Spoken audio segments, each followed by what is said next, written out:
Educación especial. Discapacidad visual y auditiva. Clase 5.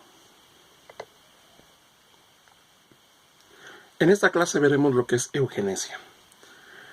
Según la RAE, dice que es la aplicación de las leyes biológicas de la herencia al perfeccionamiento de la especie humana. Es una filosofía social que defiende la mejor de los rasgos hereditarios humanos mediante diversas formas de intervención, manipulación y métodos selectivos de humanos. El origen de la eugenesia está fuertemente arraigado al surgimiento del darwinismo social a finales del siglo XIX. Para entender un poquito les voy a platicar así una historia sencilla. Imagínense que va una persona, una muchacha, a presentarle el nuevo novio a la abuelita.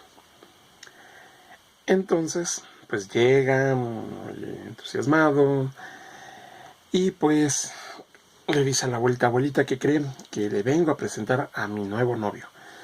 Y pues la novia, como súper emocionada, lo ve de esta forma, ¿no? Casi guapo, güero, alto, de ojos azules, de ojos verdes, todo un Adonis, ¿no? Todo un mega galán. Entonces ella lo ve así. Cuando llega con la abuelita le dice: no, mira, te quiero presentar a mi novio y pues quiero que me des el visto bueno. Y la abuelita pues ya sabe, ¿no? Así como que: ah, claro, mija, adelante, preséntamelo. Dice: seguramente es para mejorar la raza. ¿Y qué creen? Que le llevan uno así, güero, un poquito tez morenita, así, ¿no? Todo un mega galán, ¿no? Es la realidad de las cosas. Uno lo ve de esta manera, pero al final, pues, sale siendo así. Lo que les decía. Dice: hola suegra, vengo a mejorar la raza. ¿A qué se refiere? No sé si lo han escuchado ustedes. Esto viene justamente de lo que es la parte eugenésica. La parte eugenésica trata de lo que es un poquito el ejemplo de Hitler, que por eso les pedí que no lo pusieran, que tenía esta idea o esta concepción de mejorar la raza, ¿no? Al final viene ese enfoque de la parte cristiana de llegar al perfeccionamiento de la persona. A raíz de todo eso también llega a México, y en México se arraiga en la época colonial aproximadamente y se trae. Y uno de los ejemplos es esta frase, ¿no? Que mucho lo utilizaban las abuelitas o los abuelitos de: ay, qué bueno, mija, qué bueno que te trajiste un güero, te trajiste un alto para mejorar la raza. Todavía se sigue utilizando. ¿Y qué ocasionó que esa parte eugenésica llegara a México? ¿Qué provocó? Como veíamos en clases anteriores, explicaba acerca de la parte que nos dejaron la cultura prehispánica sobre el cuidado de las personas con alguna discapacidad, con alguna deficiencia, y pues el hecho de que se les debía de respetar y todo este tipo de cosas. ¿Por qué? Porque traíamos esa cosmología de dioses con alguna deficiencia, con alguna discapacidad. Entonces, al traer ese tipo de dioses, sí veíamos con respeto. Al llegar la parte eugenésica a México, ahora cambian las cosas. ¿Por qué? Porque ahora se ve de manera diferente a esas personas. ¿A qué me refiero? Me refiero al hecho de que ahora, si una persona es fea, no la aceptan. Si una persona tiene alguna discapacidad, no la aceptan. Si alguna persona tiene alguna deficiencia, la van a hacer a un lado. Aunque muchos digan que no, que sí, la aceptación y todo eso. Pero en esa época empieza a cambiar. ¿Por qué? Justamente por eso. Porque empiezas a buscar esa idea, esa concepción de mejorar. ¿Y qué otra forma podemos ver cómo perjudica todo esto que venimos platicando? Aquí es donde realmente se concentra todo ese tipo de cosas. Yo les llegaba a preguntar si ustedes creían que si todavía se tenía el concepto de que las personas ciegas o las personas sordas estaban malditas o estaban tocadas por Dios o por algún dios, y por eso pues no había que acercárseles. Muchos me dirán que no, otros me dirán que sí, no lo sé. Pero la realidad es que sí se traspola de manera diferente a nuestra realidad, a nuestra actual vivencia. ¿Cómo? Un ejemplo. Ahorita ya si vemos desde la parte del ahora, podemos llegar que se atiende a las personas con discapacidad, que shalala a las personas con autismo, que hay que ayudar a los de TDAH y todo ese tipo de cosas, ¿no? Ahorita ya hay una mayor amplitud. Pero dentro de esa mayor amplitud, dentro de esa parte muy buena que nos dejaron los mayas, los aztecas, del poder entregar, de ser una familia tan unida, las familias mexicanas son tan unidas, de que pues salió el Teletón y órale, todos a botear, ¿no? Todos a dar dinero para poder ayudar a esas personas con discapacidad. Por un lado está esa parte prehispánica que seguimos acarreando, que seguimos trayendo, que es la concepción de ayudar al prójimo, ¿no? Porque lo sentimos como nuestro. Pero por otro lado, la parte eugenésica que nos dejó muy marcados es el hecho de que sí te ayudo, pero pongo mis limitaciones también. Lo que les decía. Este ejemplo se traspola al ejemplo de la abuelita o de la familia, ¿no? De que, mira, abuelita, te vengo a presentar a mi novio. Ah, pero ¿qué crees? Pongámonos de manera diferente. Ahora al revés. Un hombre, ¿no? Que un hombre va a casarse con una muchacha y igual llega con la familia, le dice, ¿sabe qué? Familia, pues me voy a casar con esta muchacha, pero esta muchacha tiene un hijo, perdón, o tiene un hermano con Down. ¿Cómo creen que la familia lo va a ver? ¿Realmente creen que no va a afectar? Aquí es donde realmente se puede uno percatar de que esta parte eugenésica, de que esta parte sí cambió.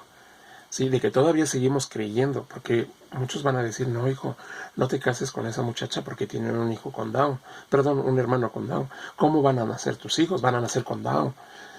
Tienes un hijo, o tiene un familiar con TDAH. ¿Cómo te vas a casar con alguien que tiene una enfermedad en la familia?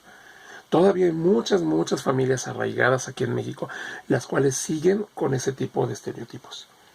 Por otro lado, sí, hay que ayudar, pero por este lado todavía siguen juzgando, siguen criticando a ese tipo de familias o a ese tipo de personas. Ay, no, hijo, ¿cómo te vas a mezclar con esa familia si hay un ciego en su familia? ¿Qué va a ser de tus hijos? O sea, te vas a casar con una persona que trae la sangre sucia, la sangre dañada. Aquí es donde vemos ahora esa concepción. Ahí lo que les decía sobre la parte del anacronismo y del presentismo. Una parte es cómo se veía antes, sí, se les mataba y todo eso. La realidad es que no se les mataba, sí se les aceptaba en muchas situaciones. Y lo que platicábamos de Frida Kahlo, que en su tiempo, no era una feminista porque lo tratábamos de ver con los ojos del presente. Aquí pasa lo mismo. No, nosotros en la actualidad ayudamos a las personas con discapacidad. ¿Por qué? Porque necesitan ser ayudadas. ¿Por qué? Porque les entregamos todo y viva la idea de poder apoyarlos. Pero ya cuando ataca el núcleo de tu familia, ya cuando tienes esa parte presencial, cuando tienes una familia que no tiene alguna, ¿cómo se llama? Alguna persona con discapacidad, entonces sí se siente el golpe. Sí se siente el golpe porque ahí es donde empieza la crítica. Si bien no son las mismas palabras de que, ese ciego está tocado por Dios o ese ciego está maldito, ni lo toques. Pero todavía hay familias en las que sutilmente dicen, no, hijo, ¿te has puesto a pensar en que si tu hijo nace o hija nace con una discapacidad, ¿qué vas a hacer? ¿Te vas a cargar? ¿Te vas a ensuciar? Y luego de aquí en adelante tus hijos también van a tener esa carga genética. También se pueden, sus hijos llegar a tener, o sea, se va a descomponer la sangre. Eso sí está muy marcado en México todavía. He tenido casos o ejemplos de una persona sorda, que esa persona sorda, en lugar de enseñarle lengua de señas mexicana, por ejemplo, para que aprendiera a poderse comunicar, la familia lo escondía. Entonces le enseñó a balbucear, él aprendió a balbucear y todo eso, y él aparentaba ser una persona normal. Lo veías en la calle, como si hablando por teléfono, vestido de traje y todo eso, pero no hablaba con nadie porque era sordo. Pero él aparentaba hablar, aparentaba platicar con las personas que no tenían alguna discapacidad, con los norma oyentes que se les conoce, y les decían, no, en teoría como si él platicara, pero en realidad solo balbuceaba porque él no aprendió ni a hablar, ni siquiera sabía lengua de señas. Obviamente se sentía superior a las personas sordas porque no se sentía identificado con los sordos, pero tampoco se sentía parte de la misma sociedad en la que nosotros vivimos porque no tenía un lenguaje. Y eso fue a raíz de la misma familia que se avergonzaba de tener un hijo sordo. Obviamente el niño creció, tuvo que rebelarse, quiso salir, pero sin una cultura establecida porque nadie se la pudo inculcar. Gracias a la familia lo que hizo es perder esa identidad como persona, pertenecer a un grupo de personas sordas que le pudo haber ayudado para poder salir adelante. Quedó a la mitad. Ese es un ejemplo bastante claro y pasa en muchos lados. Otro ejemplo, por ejemplo, es de mi escuela, de la preparatoria. Yo tenía un amigo. Ese amigo íbamos a hacer tarea a su casa algunas 2-3 veces, pero tenía un hermanito que tenía Down. ¿Y qué hacía antes de que llegáramos? Iban y lo escondían al cuarto. No sé si le ponían caricaturas o lo que sea, pero yo me percaté que iban y lo escondían y lo encerraban. Hasta que sus amiguitos de mi compañero, o sea, nosotros, terminamos la tarea de convivir, y ese tipo de apariencia de que todo se encuentra bien en esa familia, en esa casa. En esa casa todo bien, todo normal, familia con un poco de estatus económico, pues algo elevado. Entonces sí, con esa concepción de que es una familia completamente normal, pero mientras escondiendo a esa persona. Entonces, es una doble moral, es una doble forma de decir las cosas. Por un lado, ayuda a las personas con discapacidad, porque ahorita ese es el boom, pero por otro lado, no los quiero dentro de mi familia. Así es. Entonces, esto es muy, muy, muy importante. ¿Por qué? Porque a partir de todo esto, se va a depender mucho de cómo ustedes van a atender a esas personas, cómo identificar a la familia del ciego, cómo identificar a la familia del sordo si trae este tipo de prejuicios. Si vienen cargando este tipo de prejuicios desde el enfoque anacronismo, desde el enfoque ¿cómo se llama? El enfoque de la eugenesia.